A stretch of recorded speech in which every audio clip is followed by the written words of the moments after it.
안녕하세요. 결혼한 지 3년 된 30대 여성입니다. 시어머니의 말도 안 되는 계산법 때문에 복장이 터질 것 같아서 하소연하러 왔습니다. 욕심이 사나워도 정도가 있지. 게다가 남편까지 어머님 편을 들고 나서니 제가 버텨낼 재간이 없네요.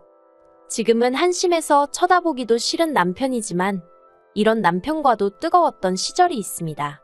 남편과는 지인의 소개로 알게 되었는데 저는 당시 제 사업을 꾸려나가고 있었고 남편은 대기업에 다니는 회사원이었어요. 말이 나왔으니 말이지만 제가 원해서 한 소개팅은 아니었네요. 사업상 알게 된 지인이었는데 남편은 지인의 친척이었고 아무튼 이런저런 이유로 제가 소개팅 자리를 마다할 수가 없었지요. 솔직히 사업하는 사람 입장에선 인맥 관리가 무엇보다도 중요하거든요. 그래서 실은 술자리 한번 나간다 생각하고 나갔달까요. 하지만 그렇게 만난 남편과는 대화도 잘 통하고 취미생활도 비슷해서 이야기가 끊이질 않았습니다. 게다가 제가 하는 사업과 남편이 담당하는 업무 분야가 비슷하다 보니 고충이랄까 공감되는 일도 많았고요. 이후로 남편이 몇 번이고 애프터 신청을 해왔고 그렇게 저희는 사귀는 사이가 되었어요. 사귄 지 4년차쯤 되던 해에 남편이 먼저 프로포즈도 해왔지요. 저도 여자니까 프로포즈를 받았을 땐 당연히 기뻤습니다. 어느덧 나이도 30 중반을 향해 달려가고 있었으니 조급한 시기이기도 했으니까요. 그런데 황당하게도 결혼 이야기가 오가면서 서로 주머니 사정을 오픈했더니 시쳇말로 남편이 개털이더라고요. 솔직히 이건 좀 비하기 심하고 아무튼 저에 비하면 가진 게 너무 없었어요. 회사 생활을 8년이나 한 남자가 그것도 대기업을 다녔으면서 모아둔 돈이라곤 고작 6천만 원이 전부였거든요. 당시 남편 실수령이 한 달에 500 정도였으니 제가 왜 실망했는지 이해가 되실 거예요.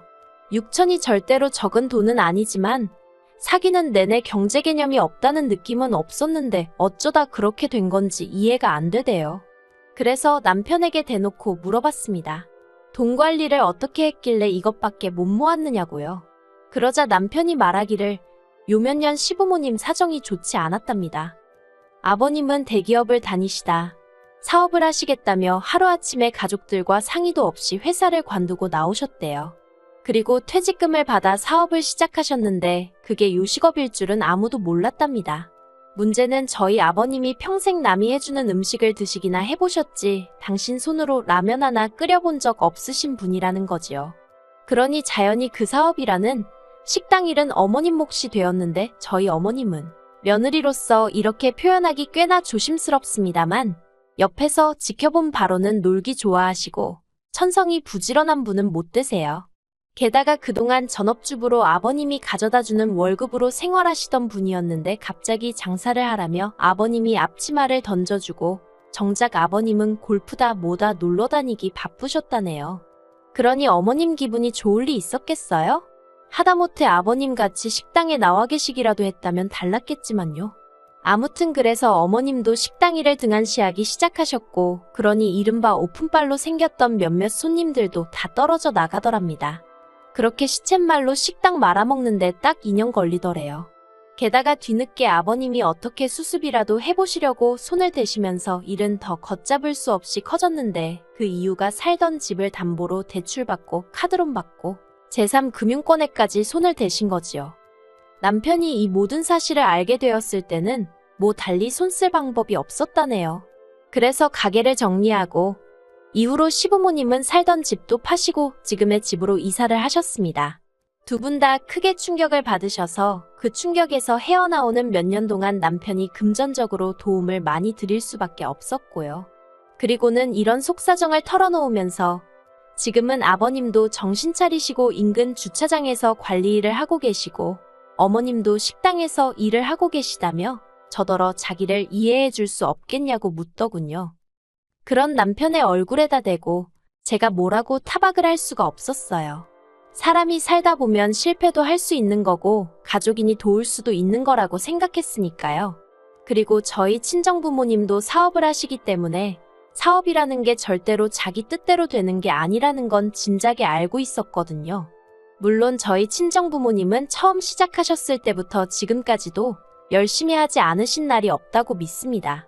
아무튼 그때는 남편도 많이 사랑하고 있었고, 그래서 남편의 사정이 딱하다 생각했지, 파혼 쪽으로는 생각을 못했어요.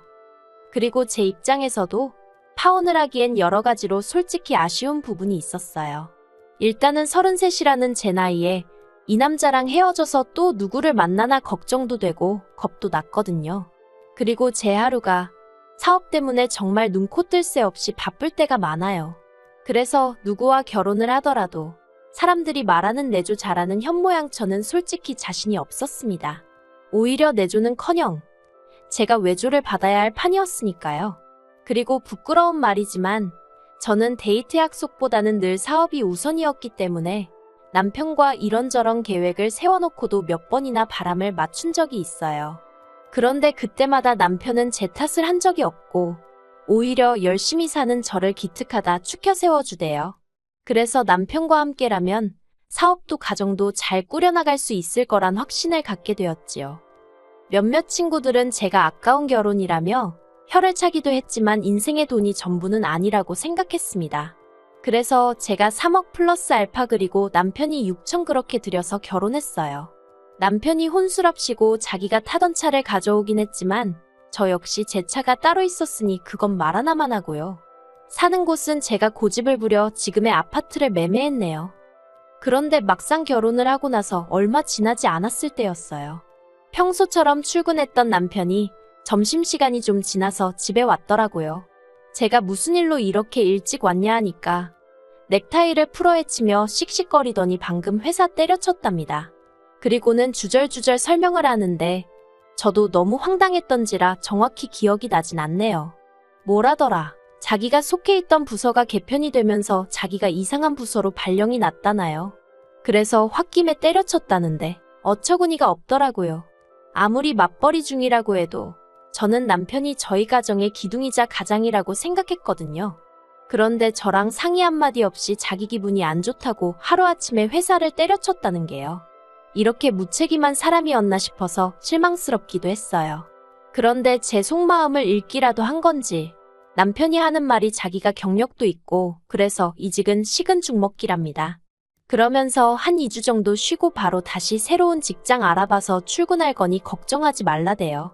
그리고 그토록 자신만만해하는 남편에게 제가 뭐라고 하기도 그래서 일단은 지켜보겠다고 알겠다 했지요. 하지만 인생이 자기 마음먹은 대로 되는 법이 있던가요? 2주가 아니라 2달이 지나가도록 남편은 새로운 직장을 찾지 못했습니다. 자기 딴에는 여기저기 이력서도 내고 하는 것 같던데 좋은 소식 한 번을 듣기가 힘들더라고요. 제일 괴로운 사람은 남편이었겠지만 저도 점점 지켜보고만 있기가 괴롭더군요. 그런데 그런 와중에 어머님한테 연락을 받았습니다. 하시는 말씀이 남편이 보내주던 용돈이 끊어진 지 오래라면서 언제 보내줄 거냐고 하시더라고요. 양가에 용돈을 드린다거나 그런 부분도 각자 하기로 했던지라 저로서는 그런 어머님의 불평과 요구가 부담스러웠어요. 게다가 어머님 또한 남편이 직장을 관뒀다는 사실을 알고 계셨기 때문에 좀 어이가 없기도 했네요. 말이 나와서 말이지만 솔직히 시부모님, 저희 부부 결혼할 때 정말 1원 한 푼 안 도와주셨거든요. 그뿐만이 아니라 축의금까지 싹 다 가져가셔가지고 식대도 저희 친정부모님이 대신 내주셨고요. 그런데 결혼한 지 1년도 안 돼서 집안 재정을 책임지게 된 며느리한테 용돈을 운운하신다는 게 저로서는 솔직히 이해하기가 힘들었지요. 제가 남편이 다시 직장을 구하는 대로 용돈을 드리던지 하지 않겠냐고 조금만 기다려주시라 했습니다. 제가 대신 드리겠다 그런 이야기를 기대하신 눈치셨지만 모른 채 했어요. 그러자 어머님이 노발대발 난리를 치시대요. 지금 당신 아들 백수라고 시부모도 무시하는 거냐면서 며느리도 자식이라던데 너는 예단도 하나 안 해오더니 이대로 시부모가 거리로 나 앉았으면 좋겠냐 굶어 죽었으면 좋겠냐 하는 말도 안 되는 생떼를 쓰시기도 하셨지요. 하지만 저는 그런 어머님의 협박에도 눈 하나 깜빡하지 않았습니다.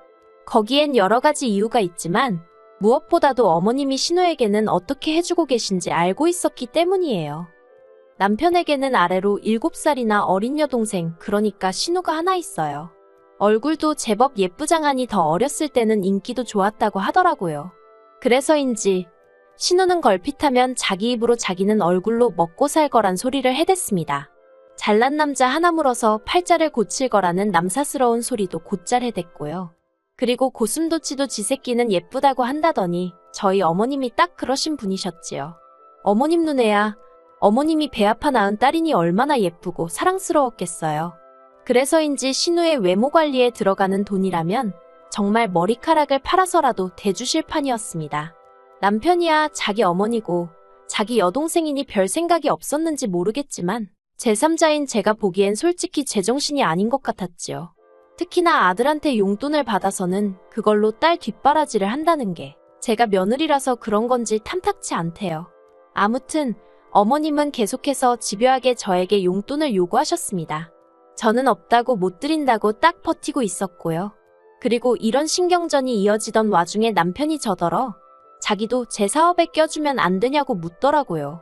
이직을 하려고 해도 전에 다니던 직장보다 조건도 안 좋고 자존심이 상한다면서 그러면서 저더러 자기 예전 직장 조건에 맞춰서 자기를 뽑아달라는데 황당하기 짝이 없었지요. 그래서 그렇게는 못한다고 조건이 기대만큼 안 되더라도 어쩌겠냐고 다른 직장으로 가라 했습니다. 나는 남편을 내 직원으로 둘 생각이 없다고요. 그리고 남편이 자기가 저한테 실망을 했던 게 이때부터였답니다. 어머님 아버님한테 자기 대신 용돈을 안 드렸을 때도 서운하기는 했지만 저를 이해하려고 노력했다나요. 자기가 워낙에 해온 게 없으니까 제가 서운해서 그랬을 거라고요. 하지만 직장 문제만큼은 저 때문에 결국 자기가 전에 다니던 회사보다 못한 곳에 가게 되었다면서 전부 다 저 때문이라고 제 탓을 하더군요. 게다가 자기가 저였으면 남편 기라도 살려줄 셈으로 대표 자리도 턱하니 내줬을 거라는 말도 안 되는 소리를 하더라니까요. 그런 남편이 얼마나 한심하던지 뭐라고 반박도 하기 귀찮을 지경이었어요. 그래도 어찌저찌 결혼 생활은 이어졌습니다. 예전같이 즐겁고 행복한 부부가 아닌 그냥 같이 사는 뜨뜻미지근한 사이가 된 거지요. 그래도 다른 부부들도 몇 년 살면 다 저희처럼 사는 거라 생각하고 서운한 마음은 한 곳에 묻어두고 그렇게 지냈네요. 사업만으로도 충분히 스트레스를 받고 있는 상황에서 남편하고 괜히 부딪혀서 신경 쓸 일을 만들고 싶지도 않았어요. 그러다 올해 초 아주 어이없는 상황을 맞닥뜨리게 되었습니다. 3억 중반대에 들어왔던 저희 아파트는 급등과 급락을 거듭하며 그래도 안정적으로 8억대에 안착을 했어요.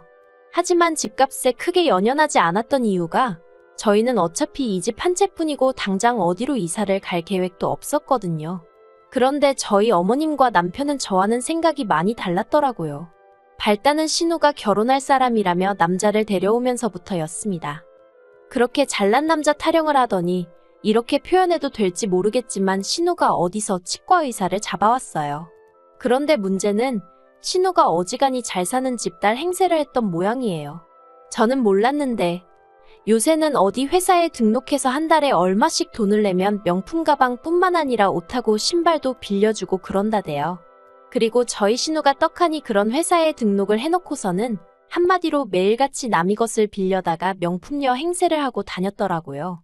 솔직히 말해서 신우가 그러고 다녔든 말았든 그건 뭐 제 알바는 아니지요.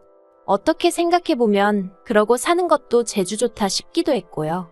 하지만 신우가 저희 친정부모님 사업을 마치 시부모님이 하는 것처럼 거짓말을 했다는 것과 제가 힘들게 일군 제 사업을 마치 자기 오빠, 그러니까 저희 남편이 한 것처럼 결혼할 남자 집안에 말했다고 했을 땐 어처구니가 없고 화도 나대요. 제가 동조한 것도 아닌데 신우의 거짓말에 공범이 된 기분이었으니까요. 그리고 얼마 후 떡하니 상견례 날짜까지 잡아온 신우가 저한테 거의 싹싹 빌다시치 하면서 한 번만 그냥 넘어가달라고 그러대요. 그리고 저는 안 되는 줄 알면서도 가족이란 이유로 알겠다 했고요. 그런데 상견례 당일 남자 쪽에서 먼저 얼마를 해올 수 있는지 저희 어머님한테 대놓고 묻더라고요. 그러자 어머님이 저를 쓱 보시더니 한 2억은 해갈 수 있다고 하셨습니다. 속사정을 뻔히 아는 저로서는 어머님이 말씀하신 숫자가 허무맹랑하게 들릴 뿐이었지요. 그러자 남자 쪽에서는 그럼 2억으로 알고 있겠다며 예단 목록은 신우를 통해서 따로 보내겠다고 하대요. 저와 남편이 결혼할 때랑은 판이하게 다른 상황에 전 할 말을 잃고 말았어요. 그렇게 상견례 자리가 끝나고 시부모님과 신우 그리고 저희 부부까지 근처 카페로 이동하게 되었습니다. 그리고는 어머님이 먼저 말문을 여셨는데 하시는 말씀이 가관이었어요. 어머님이 저더러 빠른 시일 내에 이사갈 준비를 하라고 하셨거든요. 생각지도 못한 어머님의 말씀에 제가 이사를 왜 가냐고 물었더니 아파트값 오른 거 거기서 신우 시집갈 돈을 줘야 할 거 아니냐는 거예요. 그리고는 하는 소리가 남편이 결혼할 때 들고 온 6천, 그거 사실 어머님 돈이랍니다. 어머님이 남편한테 빌려주신 거라며 이참에 집 팔아서 2억으로 갚으래요. 아파트 값이 2배 넘게 올랐으니 2억 정도는 당신 몫이나 다름없다나요? 남편이 어머님께 돈을 빌려서 저에게 장가를 왔다는 말도 금시초문이었지만 설령 그렇다고 해도 어떻게 저렇게 뻔뻔하게 남의 아파트를 팔아라 마라 돈을 내놔라 마라 하지 싶어서 말문이 다 막히대요. 하지만 혼자서 시댁 식구 전부를 상대하려면 정신을 똑바로 차려야겠다 싶어서 깊은 숨 한 번 내쉬고 그렇게는 못한다 했습니다. 이사를 갈 생각도 없고 집을 팔 생각은 더욱이 없고 무엇보다 어머님께 제가 2억을 드려야 할 이유를 모르겠다고요. 그리고는 설령 어머님이 남편에게 6천을 빌려주신 게 사실이라고 하면 두 사람 간의 채무관계이니 두 사람이 알아서 해결하라 했어요. 아파트는 오롯이 제 명이고 아파트값 3억 6천 중 6천 정도만 남편이 부담, 나머지는 전부 제 돈이었으니까요. 제가 정말이지 어머님이 한마디 받아칠 틈도 들이지 않고 따다다다 쏘아대듯 말을 이어갔네요. 그러자 어머님은 물론이고 아버님과 남편, 신우까지 어이가 없다는 듯 저를 쳐다보더군요. 그러든지 말든지 할 말만 마치고 제가 먼저 자리에서 일어났어요. 정신없이 카페를 빠져나와 막 신호등을 건너려는데 따라 나온 남편이 제 손목을 잡아채더니 당장 들어가서 어머님께 죄송하다 하랍니다. 어머님 말씀이 틀린 거 하나 없다면서 자기 몫에 6천이 없었으면 돈이 부족했으니 지금의 아파트를 사지 못했을 거 아니냐대요. 그러니 2억 정도는 자기 몫이 맞다면서 말도 안 되는 그의 계산법에 저러니 이직을 못했지 싶어서 혀를 다 차게 되더라니까요. 제가 그렇게는 못한다 했습니다. 그러자 남편이 그러면 지금 당장 자기 6천 돌려주고 이참에 갈라서자대요. 전 처음에 제 귀를 의심했어요. 아무리 남편이 한심하고 미운 순간들이 있었어도 이혼하자 소리는 입에 담아본 적이 없었는데 남편은 이혼을 무슨 무기처럼 남발을 해댔거든요. 저는 그대로 카페에 되돌아가 어머님께 6천이고 뭐고 그건 못 드리니 대신 남편이나 데려가시라 했습니다. 어머님 아들이 먼저 이혼 이야기를 입에 올렸으니 저도 이대로 참고만 있을 수는 없다고요. 그리고 말해 뭐 하겠어요. 어머님이 저더러 싸가지도 없는 게 시애미한테 와서 이혼을 한 해 어쩌네 그런다며 욕을 해대시대요. 뭐라더라. 저더러 은혜를 모르는 배은망덕한 X, 도둑 X라나요. 결국 남편과 저는 돌아올 수 없는 강을 건너듯 서로에게 씻을 수 없는 상처가 될 말들을 토해냈어요. 그렇게 이혼 소송을 시작했습니다. 남편은 위자료로 2억도 아니고 3억을 요구했는데 저 솔직히 말해서 그냥 남편 돈 토해주고 이혼할까? 아니면 신호혼수 내가 해주고 상황수습 해버릴까? 나름대로 별 생각을 다 했거든요. 그런데 3억 소리 딱 듣고선 이혼 한 푼도 안 준다 아니 못 준다로 마음을 고쳐먹었네요. 그리고 신우는 결국 파혼했어요. 신우가 해온다는 돈도 안 해오지. 예단도 뭐 진 척이 없지. 그러니까 남자 쪽에서 신우 뒷조사를 한 모양이더라고요. 그리고는 결국 신우의 거짓말이 어느 정도 뽀록이 난 거지요. 남자 쪽에서 벌써부터 거짓말 치는 싹수노란 여자를 어떻게 며느리로 들이냐며 없던 일로 하자고 했다대요. 제가 들은 건 거기까지입니다. 어머님은 이걸로 저한테 민사를 건다고 하대요. 저 때문에 이렇게 된 거라면서 위자료를 받겠다나요. 저야 뭐 어디 한번 마음대로 하고 싶은 대로 해보시라 했지요. 에휴, 그래서 지금 변호사와 함께 남편을 상대로 치열하게 싸우는 중입니다. 정말이지 사랑이고 뭐고 돈 앞에는 장사 없다더니 그게 제 이야기가 될 줄은 몰랐는데 씁쓸할 뿐이네요.